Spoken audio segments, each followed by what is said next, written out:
এই জন্য দয়া করে এই আপনারা যে কয়জন বসছেন প্রত্যেকের কাছে অনুরোধ, প্রতিটা সন্তানের দ্বীনের পিছনে তার নামাজ, তার আখিরাত, তার আল্লাহর কোরআন শেখা, এক্ষেত্রে মূল দায়ভার শিখলো না শিখলো না, পড়লো না পড়লো না, পারলো না পারলো না, এক্ষেত্রে মূল জবাবদিহিতা খোদার কসম শুধুই কেবল মা বাবা। মা বাবা মূল বিষয়, চাপ কথা মনে রাখি। অর্থাৎ কি বুঝাইতে চাইছি বুঝেন নাই? আপনি যদি মনে করেন এই ছেলেটা নামাজ পড়ে নাই কেন, আল্লাহর কোরআন পড়তে পারে নাই কেন, এটা আমগো গ্রামের মসজিদের ইমাম সাহেবের জবাবদিহি করবো হাসরের ময়দানে, জি না, ভুল। আপনি জবাব দিতেন। আমগো গ্রামের মাদ্রাসার মুহতামিম সাহেব মুফতি নাসির হে জবাব দিব না, মুফতি নাসিরের আব্বাও জবাব দিব না, আমনে জবাব দিব। আল্লাহ নবী সাল্লাল্লাহু আলাইহি সাল্লামের হাদিসটা আমি পড়ছি। নবীজি বলছেন, কুল্লু মাউলুদিন ইউলাদু আলাল ফিতরা, প্রত্যেকটা মানব সন্তান আল্লাহর পক্ষ থেকে ইসলাম মানার যোগ্যতা নিয়ে ভূমিষ্ঠ হয়। কি মানার? সৃষ্টিগতভাবে। আমি অনেক সময় এটা আল্লাহ, আমাদের খুলনার হযরত, বিশেষ করে বাংলাদেশের অন্যতম একজন বুজুর্গ হযরত মাওলানা মুফতি নুরুল আমিন সাহেব, হযরত খুব এটা বুঝায় যে আল্লাহ তাআলা প্রত্যেক মানব সন্তানকে, মানুষকে ইসলাম মানার যোগ্যতা দিয়ে শরীরটা সাজিয়েছেন, গঠন করেছেন, সৃষ্টি করেছেন। হযরত বলেন, এখানে জেদ্দুর, এইখান থেকে এদ্দুর, এই তালু হাতের জেদ্দুর, মানুষের এই মুখের এখান থেকে এইখান এদ্দুর। অর্থাৎ আল্লাহ যে বলছে দুই হাত দিয়া সমস্ত মুখমণ্ডল ধৌত করা, এটা যে একটা ফরজ ওযুর মধ্যে, এইটা জেদ্দুর, এখানে জায়গাটাও এদ্দুর, পানি লইলে এখানে পূর্ণ হবে এদ্দুর। অর্থাৎ আল্লাহ পাক মানার যোগ্যতা দিয়েই শরীরটাকে গঠন করেছে। হযরত বলেন যে নাকের নরম জায়গায় এই যে পানি পৌঁছানো ফরজ, গোসলের সময় ফরজ, এখন নাকের নরম জায়গায় পানি পৌঁছাইতে পানি লাগে জেদ্দুর, হাতের কোষ করলে হাতের মধ্যে পানি আটে এদ্দুর, সহজ হিসাব। আল্লাহ তাআলা বলছে তাসবিহ পড়ো, নবী গুন্না বিভিন্ন সংখ্যা বলছে 33, 33, 34, কথা বলছে 100 বার, কখনো বলছে 10 বার, আছে না তাসবিহ? এখন আমার তাসবিহ নাই, সারাক্ষণ থাকার সুযোগও নাই। একটা মানুষের তাসবিহ সারাক্ষণ নাও থাকতে পারে, কিন্তু আল্লাহ তাআলা তখন আমি যদি কই আমারে তো আল্লাহ তাসবিহ পড়তে কইছে, নবী বলতে বলছে, এখন আমি পড়ার মতো কোনো যোগ্যতা আমার হাতের মধ্যে নাই, আঙ্গুলে, কারণ হইলো আমার এই আঙ্গুল দিয়ে এই আঙ্গুলে গুনা যায় না, এই আঙ্গুল দিয়ে এই আঙ্গুলে 33 বার আমি গুনে না। আল্লাহ বলে, না না, আমি দেখছো না একটা আঙ্গুল বাঁকা করে দিছি, এইটা দিয়েই তো তাসবিহ গোনার মতো যোগ্যতা দিয়েই আঙ্গুল সেটা ইবাদতের যোগ্যতা দিয়ে আমি কি করছি, নালে 4টা আঙ্গুল এদিকে, এটা সমস্যা কি, এটা বেহা হয়ে গেল। আল্লাহ করে না, বেহা হয়েছে না, কামই করছি। এটা অনর্থক না, এটা অনর্থক।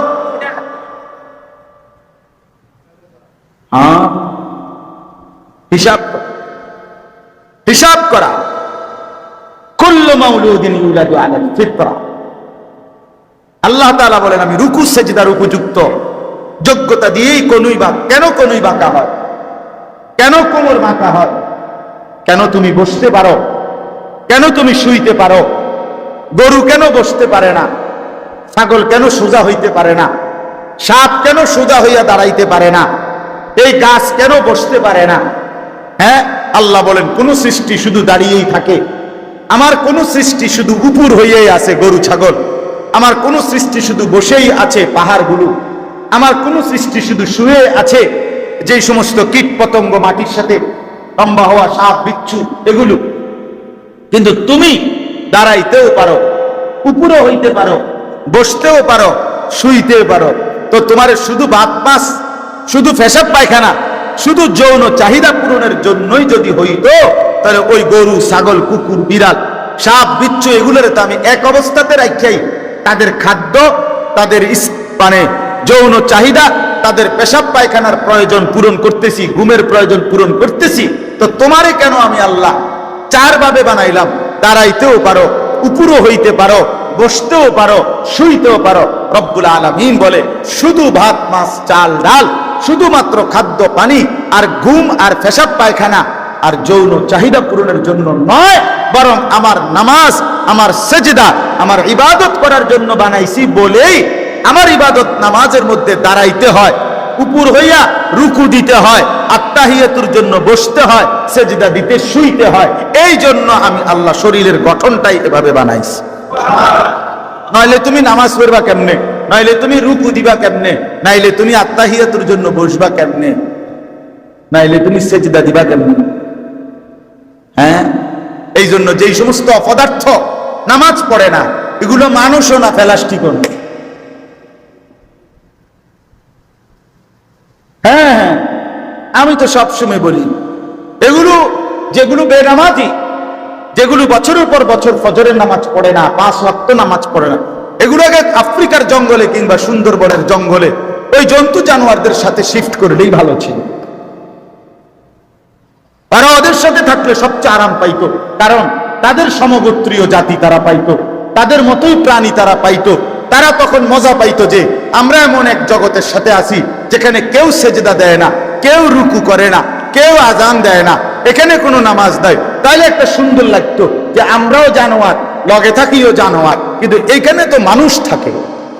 আর আল্লাহ তাআলা মানুষকে তো বানাইছেন গোলামির জন্য, ইবাদতের জন্য। এই জন্য মানুষ সেজদা ছাড়া থাকে কেমনে?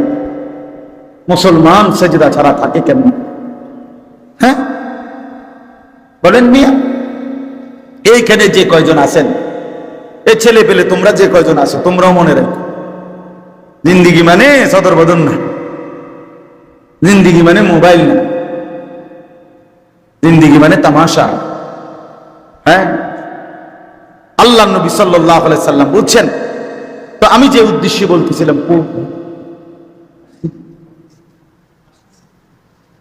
যোগাযোগ হয়েছি। আচ্ছা মাশা, আমার তো কথা বলার কথা ছিল 10-15 মিনিট।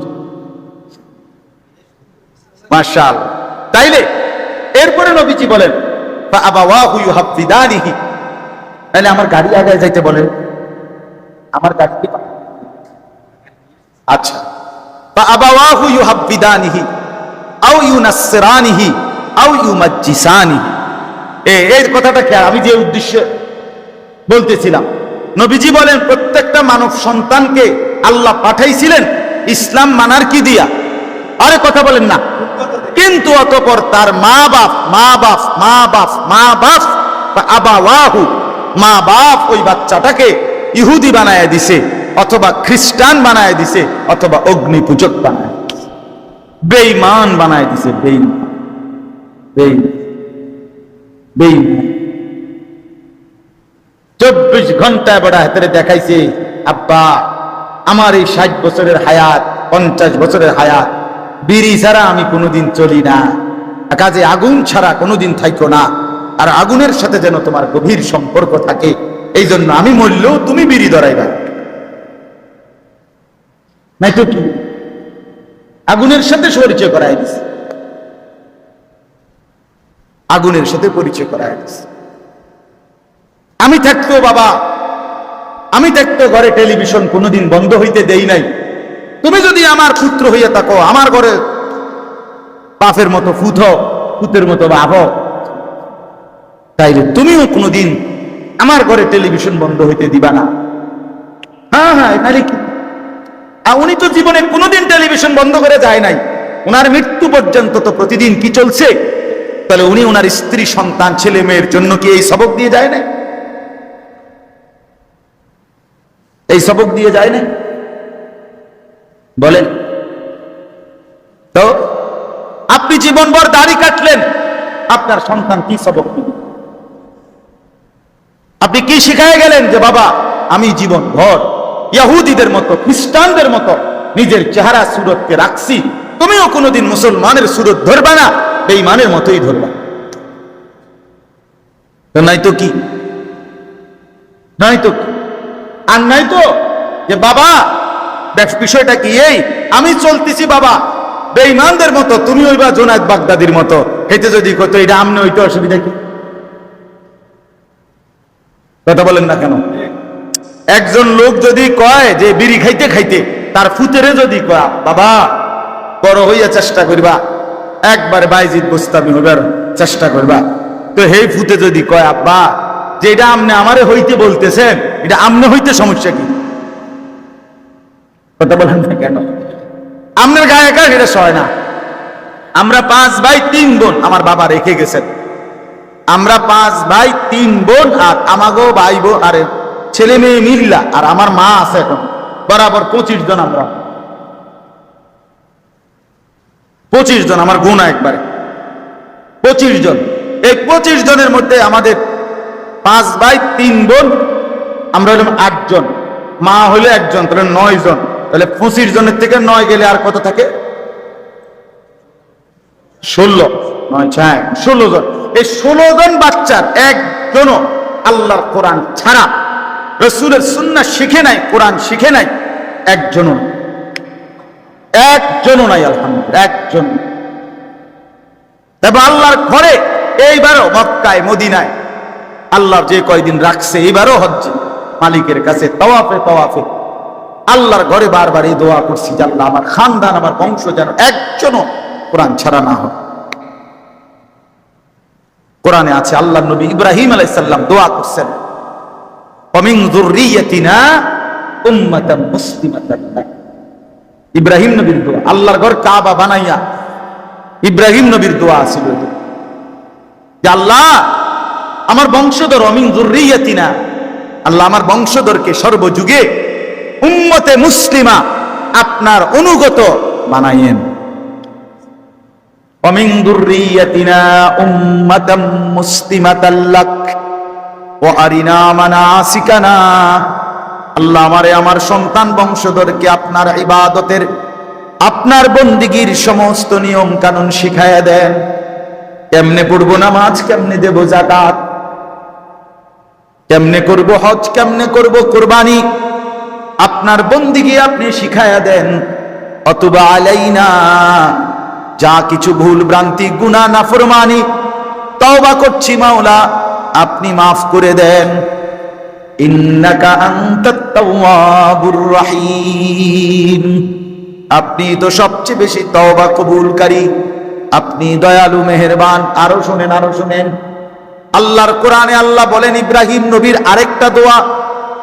ইব্রাহিম নবী আল্লাহর কাছে দোয়া করে বলেছেন, রব্বি জাআলনি মুকিমাস সালাহ, আল্লাহ আমি ইব্রাহিমকে মৃত্যু পর্যন্ত পূর্ণ নামাজি বানান।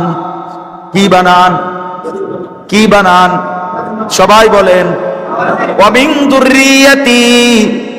মিন যুররিয়াতি, সাথে সাথে বললেন এবং আমার বংশধর সন্তানাদিদেরকেও নামাজি বানান।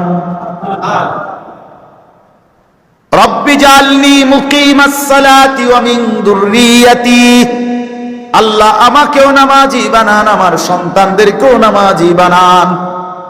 এরপরে মজার বিষয় হইল ইব্রাহিম নবী এরপরে আরো দোয়া করছে, আরো অনেকগুলো দোয়া এরপরে আছে কোরআনে ইব্রাহিম নবীর দোয়া। কিন্তু এই কথাটা বলে যে আল্লাহ আমাকে নামাজি বানান, আমার সন্তানদেরকেও নামাজি বানান, এইটা বলে আবারও বলছেন রব্বানা ওয়া তাকাব্বাল দুআ, আল্লাহ বাকিগুলো দোয়া যা করব সেগুলো পরে শুনেন, পরে কবুল করেন, এটা কিন্তু এখনই কবুল করে নেন। আল্লাহ এখন এটা আগে হয়ে যায়, এটা কবুল করছেন নি কোন আগে এটা ক্লিয়ার করেন। বুঝেন না? একসাথে 13 মিনিটের দোয়া যা কইছি আল্লাহ, ভাত মাছ চাল ডাল কাঁটা বালিশ সবই এক লগে দিয়ে, না ইব্রাহিম নবীর কথা এইটা আগে আলাদা দোয়া যে আল্লাহ আমাকেও নামাজি বানান, আমার সন্তানদেরকেও নামাজি বানান। রব্বানা ওয়া তাকাব্বাল দুআ, আল্লাহ এটা কিন্তু আলাদা ভাবে এক্ষুনি গ্রহণ করে নেন। রব্বানা গফিরলি, এরপরে বলছেন আলাদা আবার নতুন দোয়া শুরু করছেন, আল্লাহ আমারে মাফ করে দেন। যদি বলেন ইব্রাহিম ছেলে মেয়ের কথা মনে রাখলেন, মা বাবার কথা মনে রাখলেন না বুঝি? ইব্রাহিম নবী বলে শোনো না, আমি তো কইতে আছি রব্বানা গফিরলি ওয়া লিওয়ালিদাইয়া, আল্লাহ আমারেও মাফ করে দেন, আমার মা বাপকেও মাফ করে দেন। যদি বলি ইব্রাহিম নবী বাপ মার কথাও মনে রাখলেন, জি ফুতের কথাও মনে রাখলেন, সমস্ত ইমানদার মানুষের কথা বুঝি ভুলে গেলেন। আল্লাহ বলেন না না, ইব্রাহিম নবী বলে না না, শোনো না আমি এরপরে কি বলি, ওয়ালিল মুমিনিনা ইয়াউমা ইয়াকুমুল হিসাব, আল্লাহ সমস্ত মুমিনদেরকেও মাফ করে দেন। আর কি বাকি, ইয়াউমা ইয়াকুমুল হিসাব, যেদিন হিসাবের দিন হবে সেদিন আমারও মাফ করেন, মা বাপকেও মাফ করেন, সমস্ত ইমানদার মুমিনদেরকেও মাফ করে দেন। হ্যাঁ, এই জন্য বাপ ফিকির চাই, ফিকির চাই, দিন শিখান সন্তানকে, দিন শিখান। এই ছোট ছোট মাদ্রাসাগুলো কষ্ট করে, বহুত কষ্ট করে চালায়, টানা হেসরা অভাব সব সময়, কিন্তু এরপরও আল্লাহর কোরআন নিয়ে, আল্লাহর দিন নিয়ে আঁকড়াই আছে, বহুত কষ্ট করে। আপনারা যদি সবাই আন্তরিক না হন তাইলে হবে কেমন?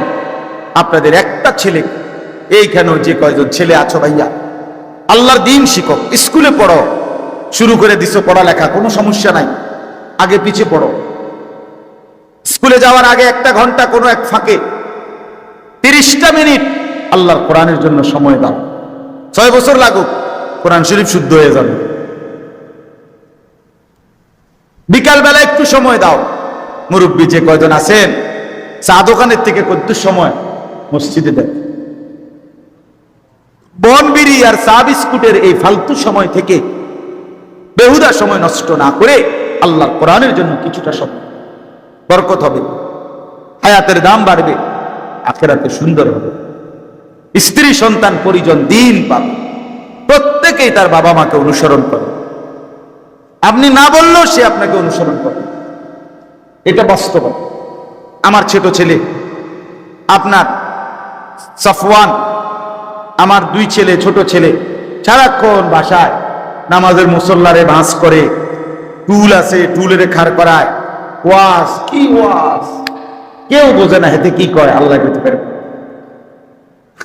আমার বড় মেয়ে, আমার বিবি অনেক বাড়ি কইছে আমার হেতে কি কয়, হেতে কইতে, কিন্তু মাগার উড়ে এলায় সব। হ্যাঁ, সে তো তার বাবা, আমি সে তো দেখছে আমার, দেখছে, তাহলে বুঝে গেল সন্তান তার বাবাকে কি করে, ফলো ফলো। আমার বড় মেয়ে, আমার বিবি সব সময় হিজাব পরে, বোরকা পরে, হিজাব। আমি এ পর্যন্ত আলহামদুলিল্লাহ, আজকে আমার ছোট্ট মেয়ের বয়স 3 বছর, সেপ্টেম্বরে পূর্ণ হবে।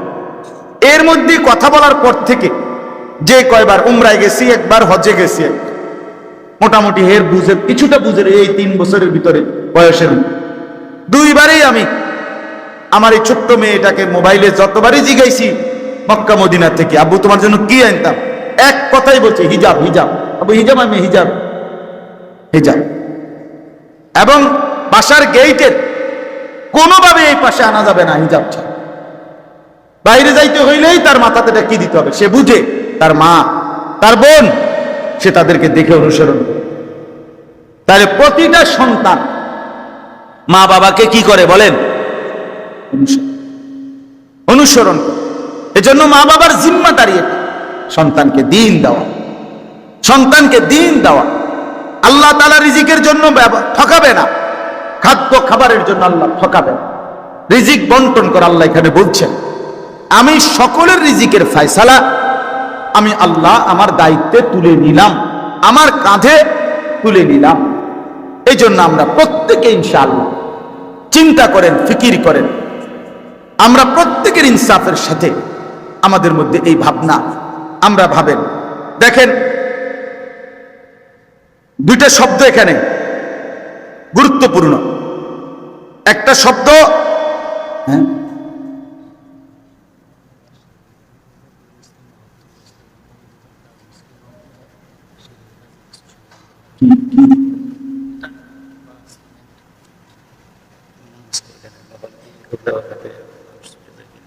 কিচ্ছুই তো ভাইয়া কাছে আসছে। আচ্ছা, একটা ছোট্ট বিষয়, এটা যদি আপনাদের দিলে সুবিধাজনক হয়, সামর্থ্য, মানসিকতা যেটুকুই হয়, মাদ্রাসার একটু জরুরত আছে। মাদ্রাসার সিঁড়ি এবং কি রঙের কাজ, মাদ্রাসার সিঁড়ি এবং রঙের একটু কাজ আছে, তাইলে এইটার জন্য আপনারা কেউ উঠাউঠি করেন না। আমার পরম শ্রদ্ধেয় বড় ভাই, ভাইয়া আমার উস্তাদও, ভাইয়া আমার ছোটবেলায় পড়ালেখা করাইছে আদর করে, প্রথম জীবনের প্রথম প্রাইমারি স্কুল পাশ করার পরে ভাইয়া কোলে করে আমারে মাদ্রাসায় দিয়ে আসছে, নোয়াখালী লক্ষ্মীপুর টুমচর মাদ্রাসায়। বাসের সিটে বসায় নাই, ভাইয়ের কোলে বসাইছে, বসাইয়া মাদ্রাসায় 4th শ্রেণীতে ইয়াজদাহুম ভর্তি করাই দিয়ে আসছে। এরপরে আবার ভাইয়ে 1.5 মাস পরে গিয়ে আবার আনছে মাদ্রাসার থেকে। প্রথম 2-3 বছর ভাইয়াই আমার সব জায়গায় নিয়ে যাইতো, আনতো। এবং আমার অনেক শ্রদ্ধেয় আমাদের গোটা ফ্যামিলি, আমার যেহেতু আব্বা 2015 সালে ইন্তেকাল করছেন, এরপরে বড় ভাই আমাদের মুরব্বী অভিভাবক। ভাইয়া ইনশাআল্লাহ কথা বলবেন সংক্ষিপ্ত। কয়েকজন ছাত্রকে কি দিবে, সবক না দিবে না পাগড়ি? সবক দিবে। আর সবক দিবে মনে ভাই, সবক দিবে কয়েকজন ছাত্রকে, এরপরে দোয়া করবে। এই জন্য আপনারা উঠেন না, অল্প একটু সময় কথা বলবে, কিন্তু মাঝখান দিয়ে যদি মনে করেন নগদ হোক অথবা পরেই হোক, যেমনি সুবিধা হয়, এই 2টা মিনিট আসতে আসতে মাদ্রাসার এই রং এবং সিঁড়ির এই কাজের জন্য যেটুকু টাকা, যাই আপনাদের মন হয় একটু বলবেন কিনা বলেন, বা দিবেন কিনা। যদি কেউ দেন ইনশাআল্লাহ বরকত হবে, অথবা যদি সব সময় দিছেন, আগেও দিছেন, আমি তো এই মাদ্রাসায় আরো আসছি, আমার খুলনার হজরত আসছে, আমার শায়েখ আসছে, হ্যাঁ, অনেক বড় বড় ওলামায়ে কেরাম কিন্তু এই মাদ্রাসায় আসছে আল্লাহর দয়ায়। এই জন্য আজকেও অনুরোধ করতেছি, কেউ বলবেন কিনা যে পরে ইনশাআল্লাহ আমি 1000 টাকা দেবো বা 2000 বা 500 টাকা, আল্লাহ বরকত দেবে ইনশাআল্লাহ। বলেন নামটা লিখে নেন। কি নাম আপনার? ফরিদ আহমদ মুন্সি। ভাইয়া 1000 টাকা দেবে, আল্লাহ কবুল করে, মাশাআল্লাহ। আর কেউ বলেন? আল্লাহ বলেন, মাশাআল্লাহ। চাচা জানের নাম কি? হাজি শহীদ, মাশাআল্লাহ। চাচা জান দিবে 1000 টাকা, আল্লাহ কবুল করে। যাই হয়, যেটুকুই হয়, অংশগ্রহণ হইল। বলেন 500 টাকা হইলে 500 টাকাই বলেন, নগদ হইলে নগদ দেন। হ্যাঁ, মাশাআল্লাহ, আল্লাহ কবুল। 1000 টাকা দিছে।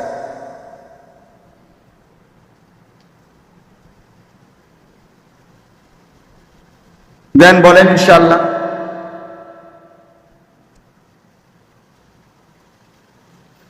আল্লাহ তাআলা আপনাদেরকে তৌফিক দান করেন। আমরা প্রত্যেকে দেখেন একটা জিনিস বাস্তবতা, রিজিক এবং আমাদের এই উপার্জন, একটা মানুষের 2টা ইবাদত মুসলমানের। একটা হলো তার শরীর দিয়ে ইবাদত, আর একটা হলো অর্থ দিয়ে ইবাদত। মাশাআল্লাহ, প্রত্যেক মুসলমানের জন্য তার আর্থিক ইবাদতও তার ইবাদতের অংশ। অর্থাৎ যাকাত ফরজ হলে যাকাত দিতেই হবে, কোরবানি ওয়াজিব হইলে কোরবানি দিতেই হবে, হজ ফরজ হলে হজ করতেই হবে, এবং নফল দান সাদাকা নিয়মিত করা, এটা জান্নাতি মুমিনের সিফাত। জান্নাতে একেবারে স্বাভাবিক সিফাত। যে নামাজ পড়বে সে দানও করবে, এটা আল্লাহর কোরআনের কথা। এই জন্য সব জায়গায় আল্লাহ তাআলা এক মুসলমানের স্বাভাবিক পরিচয়, আপনি কম হোক, 2 টাকা হোক, 20 টাকা হোক, 5 টাকা হোক, কাউকে ফিরাই দিতে নাই। এই যে আমরা অনেক সময় অভাবী কোনো মানুষ দেখলে কত কত মন্তব্য করে, টাকা দিব না 5 টাকা, এবার আর মন্তব্য, হ্যাঁ কিতা করে, ওনানে নিয়ে টিয়া খরচ করে, সুদে লাগায় না, হেবটা মনে হয় আব্দুল কাদের জিলানী, মানে উনি ওনার টাকা পয়সা চলা ফেরা উঠা বসা নড়া চড়ার মধ্যে কোনো গুনাহ বলতে কিচ্ছু নাই, মাকরুহ নাই, সমস্ত দোষ ওই বেড়ার, এই যে বেড়ার ফুক, বেড়ার সব দোষ, মানে উনি একেবারে জিন্দা ওলি, বুঝছেন নি ভাই? না, এটা না, বরঞ্চ কোন ব্যক্তি, এটা আমাদের জন্য উচিত, মুসলমান মাত্রই দান করে, মুসলমান মাত্রই সেজদা করে। কোরআন শরীফে আছে রাত গভীরে যে তাহাজ্জুদ নামাজ, আল্লাহ তাআলা কোরআনের যেই আয়াতে তাহাজ্জুদ নামাজের কথা বলছে, ওই আয়াতেও অমিম্মা রাযাকনাহুম ইউনফিকুন, আল্লাহর রাস্তায় দান করার কথা বলছে। বিশ্বাস করে তাহাজ্জুদ নামাজ মানে রাত গভীরেও যদি কেউ সেজদা করে, উচিত ওই সময়ও আল্লাহর রাস্তায় সাদাকা করা। আমার ছোট্ট জীবনে আমার একটা ছোট্ট আমল আছে, চেষ্টা করি মাঝে মধ্যে। আমি বেশিরভাগই তো রাত 2টা-3টা বাজে, যখন মাহফিল থেকে কখনো কোথাও দূর থেকে ফিরলে, টোলের জায়গায় যেখানে টোল নেয় ব্রিজের, ওইখানে অনেক ফকির থাকে, গরিব মানুষ থাকে। তো রাত্রে 2টা-3টা বাজে আমি কম বেশি কিছু টাকা দিতে চেষ্টা করি। তো আর মনে মনে ভাবি যে আল্লাহ যে বলছে রাত গভীরে আমার বান্দা দান করে, তো এই সবটা আশা করি পাবো। তো এই জন্য মাশাআল্লাহ আল্লাহ কবুল করে। 500 টাকা দিচ্ছেন, 200 টাকা দিচ্ছেন, আল্লাহ তাআলা আপনাদেরকে ভরপুর বরকত দান করেন। আল্লাহ তাআলা আপনাদেরকে কবুল করেন, মঞ্জুর করেন। আমরা প্রত্যেকে ইনশাআল্লাহ সন্তানদেরকে দিন শেখাবো। একজন সন্তানকেও দয়া করে বঞ্চিত করবেন না। এখানে যে বাচ্চাগুলো মাদ্রাসায় পড়তেছে, আলহামদুলিল্লাহ আপনাদেরই মহল্লার ছেলে, আপনাদেরই মানুষ, আপনাদেরই সন্তান। আজকে হয়তো মনে হইছে ছোট্ট, স্বাভাবিক, কিন্তু একদিন বুঝবেন, একদিন ভাববেন, অবশ্যই মনে করবেন, দেখবেন যে এরাই আখিরাতে আপনার নাজাতের উসিলা হবে। আমার বাপ, আমরা কিতাবে পড়ছি, এক ঢোক পানি, এক চুমুক দুধের বরকতেও অনেককে আল্লাহ তাআলা জাহান্নাম থেকে মুক্তি দিয়ে দিবে। এই সামান্য অজুর পানি আগায় দিছে এই বরকত। আল্লাহ তাআলা আমাদেরকে তৌফিক দান করেন, কবুল করেন ইনশাআল্লাহ। ভাইয়া এখন আপনাদের সামনে এই বাচ্চাগুলোকে সবক দিবে এবং সামান্য কথা বলে ইনশাআল্লাহ দোয়া করবে। এরপরে আপনারা একসাথে এশার নামাজ জামাতের সাথে পড়ে এরপরে যাবেন। আল্লাহ তাআলা আমাদের সবাইকে তৌফিক দেন, কবুল করেন, আমিন।